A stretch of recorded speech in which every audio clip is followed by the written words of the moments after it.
કીધું કે લેવા પટેલ સમાજની કમજોરી છે કે સમાજનો આગેવાન ઊભો થતો હોય ને એટલે એને બરાબર સેટ ન થાય તો એકવાર પાડી ન દો તો લેવા પટેલ સમાજનો. ગુજરાતમાં વસતો લેઉવા પાટીદાર સમાજ અને રાદડિયા પરિવાર વર્ષોથી પોતાની જગ્યા નક્કી કરે છે અને જીતે પણ છે. લેઉવા પાટીદાર સમાજમાં રાદડિયા પરિવાર અને તેમાં પણ હું વાત કરી રહ્યો છું જયેશ રાદડિયા, તેમના પિતા વિઠ્ઠલભાઈ રાદડિયાની. વર્ષોથી આપણે જોઈએ છીએ ચૂંટણી આવે છે અને જાય છે, પરંતુ તેઓનું વર્ચસ્વ, તેઓની જીત નક્કી હોય છે અને તે જીતે છે એ પછી સામે સમાજવાદી પાર્ટી હોય, કોંગ્રેસ હોય, આમ આદમી પાર્ટી હોય, એમને ફરક નથી પડતો.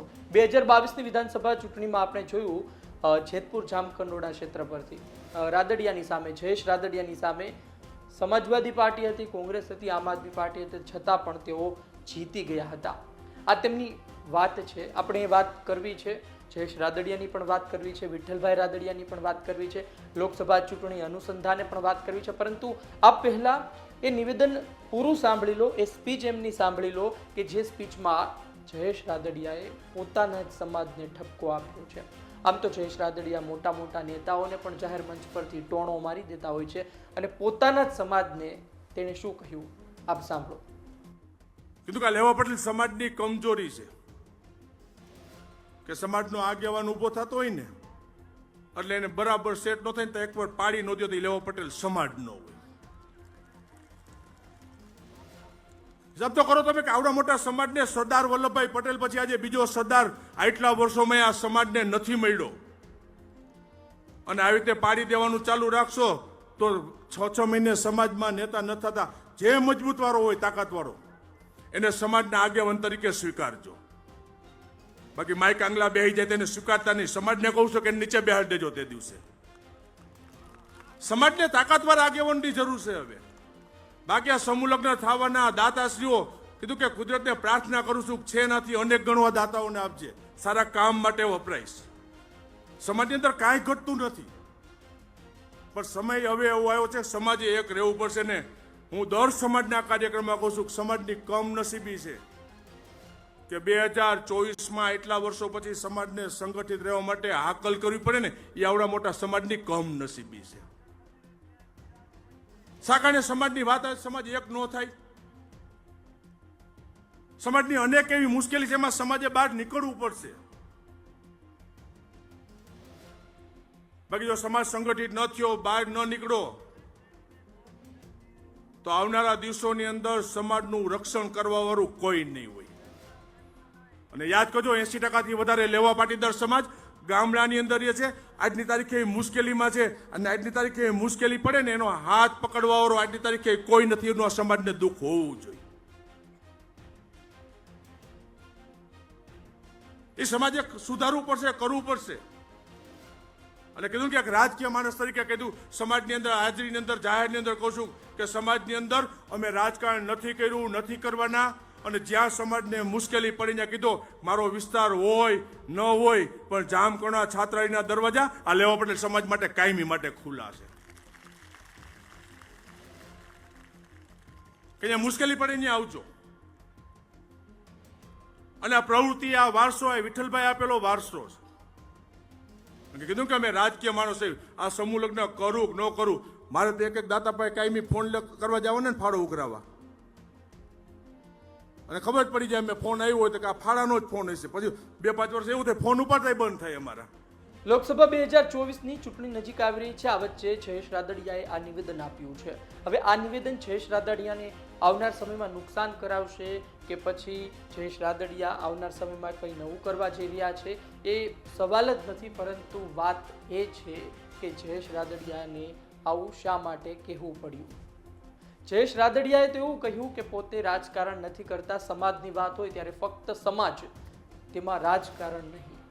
પોતે વર્ષોથી સેવા કરે છે એવું પણ કહ્યું. ને વાત પણ સાચી છે કે વર્ષોથી તેઓ સમાજને લગતા કામ કરતા આવ્યા છે, લેઉવા પાટીદાર સમાજને લગતા. તેમના પિતાની પણ અલગ વાત છે, એ પણ મારે કરવી છે. પરંતુ એમને આ વાત શા માટે કહેવી પડી? હાલ લોકો એ વિચારી રહ્યા છે કે જયેશ રાદડિયા આ વાત કહેતા હતા ત્યારે તેના મનમાં કયો વ્યક્તિ ચાલી રહ્યો હતો. એ વાત કરી રહ્યા હતા કે લેઉવા પાટીદાર સમાજના લોકો એક વખત ઉપર ચડેલ વ્યક્તિને નીચે ન પાડે ત્યાં સુધી એ લેઉવા પાટીદાર ન કહેવાય. પરંતુ એ કોની વાત કરી રહ્યા હતા? કેટલાય લોકો તેવું કહી રહ્યા છે કે જયેશ રાદડિયા પોતાની જ વાત કરી રહ્યા હતા, પોતાનો જ બળાપો કાઢી રહ્યા હતા. જયેશ રાદડિયા હાલ ધારાસભ્ય છે, પરંતુ સંગઠનમાં અને પોતે જે પ્રકારે મત ક્ષેત્રમાં કામ કરી રહ્યા છે, જે પ્રકારનું તેને સામે સહયોગ મળવો જોઈએ, જે પ્રકારનું પક્ષમાં વાત થવી જોઈએ, એ એક કહી શકીએ કે એ પ્રકારની સ્થિતિ જોવા મળતી નથી. કેટલાય લોકો તેવું પણ કહી રહ્યા છે કે જયેશ રાદડિયાએ કેટલાય નેતાઓને જોયા છે કે જે આવ્યા અને ગયા. જયેશ રાદડિયા એ નેતાઓ વિશે વાત કરતા હતા. જયેશ રાદડિયા બોલે છે તો વિચારીને બોલે છે, અને આટલી મોટી જનમેદનીમાં આટલો મોટો લેઉવા પાટીદાર સમાજ ભેગો થયો હોય અને ત્યારે જયેશ રાદડિયા આ પ્રકારનું બોલે એ હવાઈ વાત માનવાની જરૂર જ નથી. જો એ બોલે છે જાહેર મંચ પરથી તો એનું કઈ મહત્વ જરૂર છે, એનું મહત્વ જરૂર છે. પરંતુ હાલ સવાલ એ જ છે કે એ કયા વ્યક્તિને લઈને વાત કરી રહ્યા હતા. પોતે ધારાસભ્ય છે, પહેલા પણ ધારાસભ્ય રહી ચૂક્યા છે. પહેલા એ કોંગ્રેસમાં હતા, ત્યારબાદ ભારતીય જનતા પાર્ટીમાં આવ્યા. વાત કરીએ 2012ની તો 2012માં તેઓ કોંગ્રેસથી ધારાસભ્ય તરીકે ચૂંટાઈને આવ્યા. ત્યારે તેમના પિતા પણ વિઠ્ઠલભાઈ રાદડિયા પણ સાંસદ હતા, કોંગ્રેસમાં હતા. વિઠ્ઠલભાઈ રાદડિયા પોરબંદર બેઠક પરથી સાંસદ હતા, 2009માં ચૂંટાયા હતા. 2012માં જયેશ રાદડિયાને પણ સેટ કર્યો અને તેમને ટિકિટ આપી. કોંગ્રેસમાંથી તેઓ જેતપુર જામકંડોરણા બેઠક પરથી ધારાસભ્ય બન્યા. 2013માં વિઠ્ઠલભાઈ રાદડિયા પક્ષપલટો કરે છે, પુત્ર પણ પક્ષપલટો કરે છે અને ફરી એક વખત ચૂંટણી થાય છે જેતપુર જામકંડોરણા બેઠક પર. ભારતીય જનતા પાર્ટીમાંથી જયેશ રાદડિયા જીતે છે, પોતાનું વર્ચસ્વ સાબિત કરે છે અને ત્યારબાદ 2017માં પણ જીતે છે, 2022માં પણ જીતે છે. એટલે આ સ્થિતિ કે જયેશ રાદડિયાને કંઈ નડતું નથી. પોતાના મત ક્ષેત્રમાં આજે પણ તે બાહુબલી નેતા છે. ગુજરાતમાં બાહુબલી નેતાની વાત કરવામાં આવે તો જયેશ રાદડિયાની વાત જરૂરથી થાય. તમે જુઓ, છેલ્લા ઘણા વર્ષોથી ચૂંટાઈને આવી રહ્યા છે, પરંતુ આ વાત શા માટે કરવી પડી? તેમના પિતા વિઠ્ઠલભાઈ રાદડિયા 1990થી 2009 સુધી સતત ધોરાજી બેઠક પરથી ધારાસભ્ય રહ્યા અને ત્યારબાદ તેઓ લોકસભા પણ ગયા. લોકસભા 2009માં તેઓ જીત્યા કોંગ્રેસમાંથી અને 2014માં ભાજપમાંથી જીત્યા.